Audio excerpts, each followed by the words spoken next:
नमस्कार दोस्तों, polity by Ramakrishna channel में आपका स्वागत है। अगर आपने चैनल को अभी तक सब्सक्राइब नहीं किया है तो कृपया कर लें और बेल आइकन अवश्य दबा लें ताकि ज़रूरी वीडियो आप तक समय से पहुंचते रहें। तो आज हम लोग पढ़ेंगे पार्ट्स और आर्टिकल ऑफ कॉन्स्टिट्यूशन। एक बार में जितने भी पार्ट्स हैं और आर्टिकल हैं हम लोग ऊपर ऊपर मोटा मोटी सारे को देख जाएंगे आज। तो हम लोग देख रहे हैं फीचर्स ऑफ इंडियन कॉन्स्टिट्यूशन के अंदर। हमने पिछली बार देखा था सैलिएंट फीचर्स ऑफ कॉन्स्टिट्यूशन, जिसमें बहुत सारे उसके फीचर्स वगैरह हमने देखा था। तो आज हम लोग स्टार्ट करेंगे पार्ट्स ऑफ इंडियन कॉन्स्टिट्यूशन।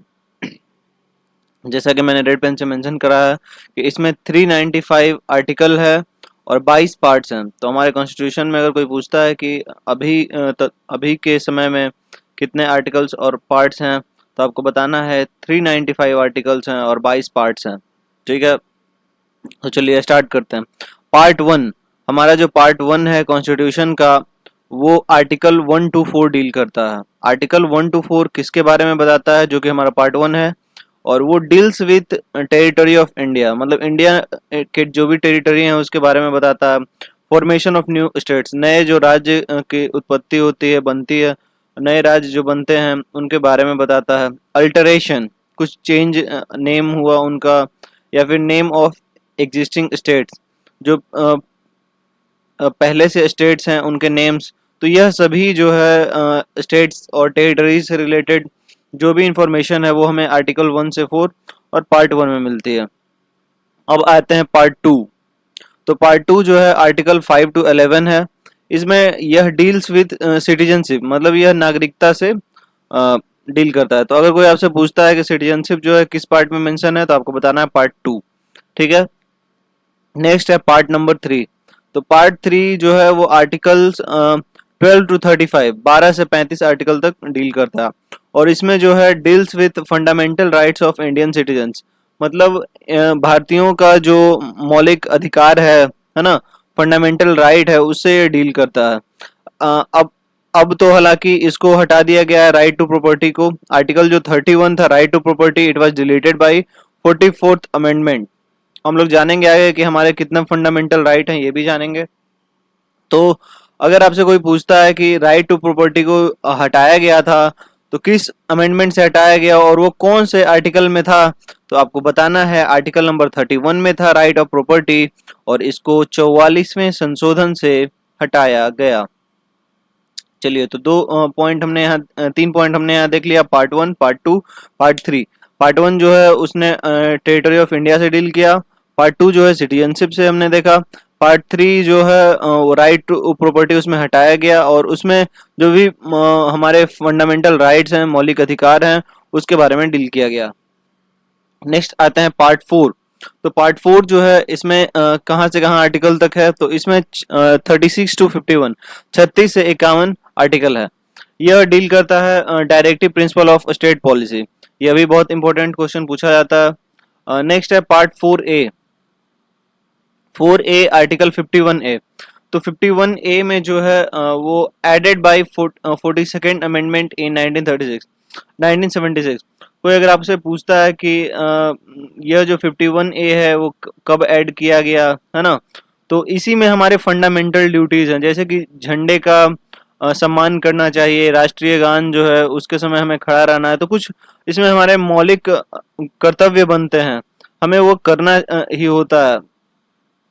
तो वो जो है 42nd अमेंडमेंट से जोड़ा गया 1976 में। तो कोई आपसे अगर पूछता है कि फंडामेंटल ड्यूटीज को कब ऐड किया गया और किस आर्टिकल में ऐड किया गया, किस पार्ट में किया गया, तो आपको बताना है आर्टिकल 51A, है ना, part 4A, amend added by 42nd, 42वें संशोधन से यह जोड़ा गया 1976 में। चलिए नेक्स्ट में आते हैं पार्ट 5। पार्ट 5 जो है आर्टिकल 52 से 151 तक डील करता है और इसमें जो है deals with government at union level. तो इसमें जो है गवर्नमेंट यूनियन लेवल पे इसके बारे में बताया गया है। और पार्ट 6 जो है आर्टिकल 152 से 237 तक है, इसमें deals with government at state level. तो आपको देखना है कि पार्ट 5 जो है वो यूनियन लेवल गवर्नमेंट के लिए है और पार्ट 6 जो है वो स्टेट लेवल गवर्नमेंट के लिए है। चलिए पार्ट 7 पे आते हैं। पार्ट 7 जो है वो आर्टिकल 238 है, deals with states, was replaced by 1956 by seventh statement, यह स्टेट से डील करता था, हालांकि इसको रिप्लेस कर दिया गया 1956 में सातवें संशोधन के बाद। चलिए पार्ट 8 में आते हैं। पार्ट 8 जो है आर्टिकल 239 टू 242 है। इसमें यह डील विथ यूनियन टेरिटरीज, यह जो है यूनियन टेरिटरी से डील करता है, मतलब इसमें यूनियन टेरिटरीज के बारे में मेंशन है। पार्ट नंबर 9 पे आ जाते हैं, यह भी बहुत इंपॉर्टेंट है, इससे क्वेश्चन हमेशा पूछे गए हैं। आर्टिकल 243 से 243 ओ, इसमें जो है यह ऐड किया गया था 73rd अमेंडमेंट, 73वें संशोधन से यह जोड़ा गया था 1992 में। चलिए ठीक है। It contains a new schedule 11, इसमें जो है नया शेड्यूल 11 है ना। It contains 29 subjects related to Panchayati Raj, इसमें जो है पंचायती राज के बारे में मेंशन किया गया, उसके जो 29 सब्जेक्ट्स हैं उसमें हैं ये। They have been given administrative powers, और पंचायती राज में जो 29 सब्जेक्ट्स हैं उनको एडमिनिस्ट्रेटिव पावर दिए गए हैं। तो ठीक है, अगर कोई आपसे पूछता है कि पंचायती राज जो है वो किस अमेंडमेंट से ऐड किया गया, तो आपको बताना है 73rd अमेंडमेंट कब ऐड किया गया, तो 1992 आपको बताना है। नेक्स्ट हम लोग देखते हैं पार्ट 9A। तो 9A जो है वो आर्टिकल 243B से लेकर 243ZG तक इसमें है। एडेड बाय सेवेंथ अमेंडमेंट, यह सातवें संशोधन से ऐड किया गया 1992 में। It contains a new schedule 12। तो हमने देखा पार्ट 9 में शेड्यूल 11 था और इसमें जो है शेड्यूल 12 है। चलिए ये आपको थोड़ा ध्यान रखना है। इसमें it contains 11 subjects related to municipality, उसमें जो है हम लोग हमने देखा था पार्ट 9 में पंचायती राज, और इसमें जो है म्युनिसिपैलिटी के लिए है। और they have been given administrative power, जैसा कि उनको दिया गया उसी तरह इनको भी एडमिनिस्ट्रेटिव पावर दिया गया। पार्ट 9B, अब 9B में आ जाते हैं। ये आर्टिकल 243ZH से लेके 243ZG तक है। तो इसमें जो है deals with the cooperative societies added by 97th constitutional amendment act, और इसमें जो है कोऑपरेटिव सोसाइटीज के बारे में जिक्र किया गया है। और यह कब ऐड किया गया था, तो 97th मतलब 97वें संशोधन से यह एक्ट किया गया। चलिए आगे बढ़ते हैं। पार्ट नंबर 10, पार्ट 10 जो है आर्टिकल 244, आर्टिकल 244 या 244A, इसमें जो है deals with scheduled and tribal area, यह भी इंपॉर्टेंट क्वेश्चन बन सकता है। तो शेड्यूल्ड एंड ट्राइबल एरियाज के बारे में आपको बताना है कि यह पार्ट नंबर 10 है, आर्टिकल 244 और 244A है। चलिए नेक्स्ट है पार्ट 11, 11वें पार्ट में जो है वो आर्टिकल 245 से 263 तक है, मतलब 245वें से 263वें तक है आर्टिकल यह। और यह बताता है हम लोग को relation between union and state. तो इससे भी बहुत बार क्वेश्चन पूछे गए हैं कि relation between union and state जो है किस पार्ट में मेंशन है, तो आपको बताना है पार्ट नंबर 11। ठीक है, पार्ट नंबर 11 जो है वो संबंध बताता है यूनियन और स्टेट के बीच में। चलिए नेक्स्ट आते हैं पार्ट 12। पार्ट 12 में है हमारा आर्टिकल 264 से 300A। ठीक है, तो 264 से 300A तक है। इसमें deals with distribution of revenue between union and states.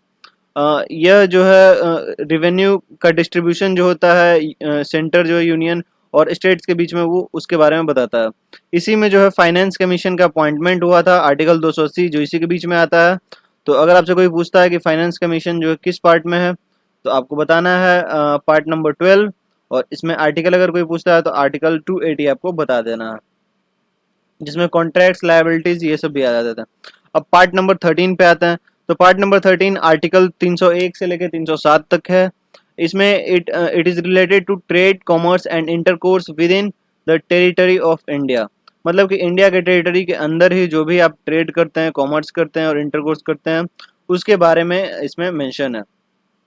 Next आते हैं पार्ट नंबर 14। तो पार्ट 14 जो है वो आर्टिकल 308 से लेकर 323 तक है ना। इसमें जो है यूपीएससी एंड पीएससी के बारे में मेंशन किया गया।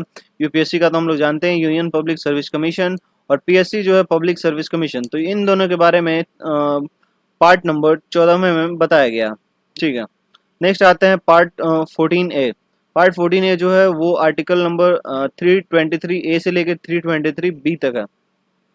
It deals with tribunals added by 42nd constitutional amendment 1976। इसमें जो है ट्रिब्यूनल से रिलेटेड है ये। तो ट्रिब्यूनल से रिलेटेड जो पार्ट 14A है वो कब ऐड किया गया था, तो आपको बताना है 42nd अमेंडमेंट 1976 से, ठीक है।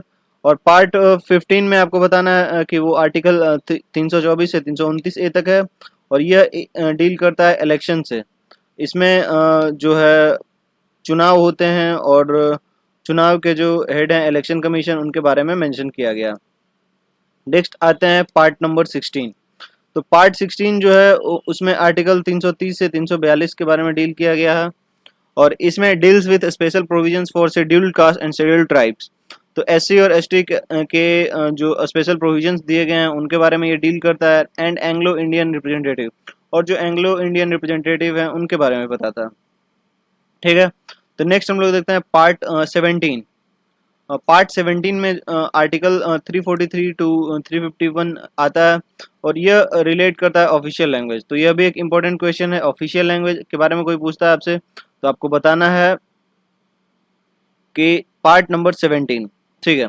तो पार्ट 17 ऑफिशियल लैंग्वेज है। उसी तरह पार्ट 18 जो है वो इमरजेंसी प्रोविजन से डील करता है, और इसमें आर्टिकल 352 से लेकर 360 तक है, ठीक है। पार्ट 19 में हम जब देखते हैं तो उसमें है आर्टिकल 361 टू 367, और इसमें exemption of criminal proceedings for their official acts as president and governor.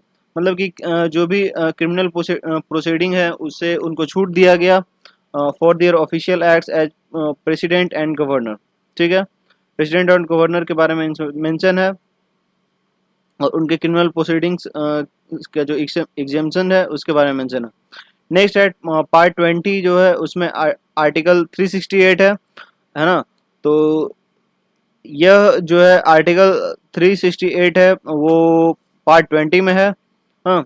और इसमें जो है deals with amendment of constitution, और इसमें जो है अमेंडमेंट ऑफ कॉन्स्टिट्यूशन मतलब कि जो भी संशोधन होता है संविधान का, उसके बारे में मेंशन किया गया। तो ये बहुत इंपॉर्टेंट क्वेश्चन है कि पार्ट 20 जो है अमेंडमेंट ऑफ कॉन्स्टिट्यूशन के बारे में है। तो अगर आपसे कोई पूछता है कि अमेंडमेंट ऑफ कॉन्स्टिट्यूशन किस पार्ट में मेंशन किया गया है या किस आर्टिकल में मेंशन किया गया है, तो आपको बताना है पार्ट नंबर 20 और आर्टिकल 368 368। चलिए सेकेंड लास्ट पार्ट हम लोग देखते हैं, पार्ट नंबर 21। पार्ट नंबर 21 में जो है आर्टिकल 369 टू 392 है, और मेनली इसमें जैसा मैंने मेंशन किया है जम्मू एंड कश्मीर से रिलेटेड है। अब देखिए इसमें क्या है, article 369 gives temporary powers to the parliament to make laws to state list. मतलब इसमें टेम्पोररी पावर दिया गया है पार्लियामेंट को ताकि वो स्टेट लिस्ट के लिए वो नियम बना सके, ठीक है, और नियम कानून बना सके। और आर्टिकल 370 जो है आर्टिकल 370 उसमें टेम्पोररी प्रोविजन दिया गया है जम्मू और कश्मीर के लिए, जो कि restricts the parliament to make laws that spread. हम लोग जानते ही हैं जम्मू एंड कश्मीर ही एक मात्र ऐसा हमारा भारत का स्टेट है जहां का पार्लियामेंट अलाउ करता है कि वो खुद का संविधान अपने मतलब वहाँ के जो नियम कानून है वो खुद से बना सकता है। चलिए जम्मू एंड कश्मीर के बारे में बताया गया है, वो आपको बताना है कि आर्टिकल 370 में दिया गया। चलिए नेक्स्ट है और लास्ट है हमारा पार्ट नंबर 22। तो पार्ट 22 में जो मेंशन है वो आर्टिकल 393 टू 395 है, और इसमें concerns the short title commencement and repeal of the constitution. मतलब इसमें शॉर्ट टाइटल कमेंसमेंट और रिपील कॉन्स्टिट्यूशन के रिपील के बारे में मेंशन किया गया। चलिए एक नोट पॉइंट दिया हुआ है वो भी हम लोग देख लेते हैं। टिल नवंबर 2016, नवंबर 2016 तक जो आर्टिकल थे वो 449 थे, and newly added articles are between articles 1 to 395। और जो भी नए आर्टिकल ऐड किए गए हैं, जो भी जोड़े गए हैं, वो 1 से लेकर 395 के बीच में है। चलिए तो मेनली अगर आपसे पूछता है कि टोटल पार्ट्स कितने हैं, तो आपको बताना है कि टोटल पार्ट्स आर 25 हैं, but the newly added parts are in between 1 to 22। लेकिन जो भी पार्ट्स ऐड किए गए हैं उसके अलावा वो जो है हमारे पार्ट्स 1 टू 22 में, तो मेनली मतलब 22 पार्ट्स ही हैं। पर अगर आप टोटल पार्ट्स की बात करें तो वो 25 हैं। चलिए part 11A and part 14A। तो इसमें जो है पार्ट 11 में पार्ट 11A ऐड किया गया है, और पार्ट 14 में पार्ट 14A ऐड किया गया है ना। तो 1 से 22 तक 23 हो गया, और ये दो जो हो गया वो 25 हो गया। तो अगर आपसे कोई पूछता है कि पार्ट्स कितने हैं तो आपको 25 बताना है, हालांकि इसी में आपको बताना है कि 1 से 22 तक ही है, तो वो तो 23 हो गए, और 24वां है हमारा पार्ट 9A, और 25वां है पार्ट 14A। तो आज हमने डिस्कस करा पार्ट्स ऑफ इंडियन कॉन्स्टिट्यूशन के बारे में, कैसे कैसे डिफरेंट डिफरेंट पार्ट्स थे, जिसमें टेरिटरी ऑफ इंडियन स्टेट के बारे में, सिटीजनशिप के बारे में, है ना, राइट टू प्रॉपर्टी के बारे में, directive principle of state policy के बारे में, फंडामेंटल ड्यूटीज के बारे में, फंडामेंटल राइट के बारे में, सेंटर स्टेट रिलेशन के बारे में, शेड्यूल एंड ट्राइबल एरियाज के बारे में, SC ST के कुछ जो उसमें छूट दिया गया था उसके बारे में, अमेंडमेंट ऑफ कॉन्स्टिट्यूशन के बारे में, स्पेशल लॉज के बारे में, जम्मू कश्मीर वगैरह के बारे में, इमरजेंसी प्रोविजन के बारे में। तो यह सब हमने आज देखा। तो that was all in this video को ज़्यादा से ज़्यादा दोस्तों में शेयर करें, लाइक और सब्सक्राइब करना ना भूलें। कैसा लगा आपका वीडियो जरूर हमें बताएं, और कुछ सुझाव हो तो कमेंट सेक्शन में अवश्य लिखें। Keep smiling, keep spreading knowledge. धन्यवाद।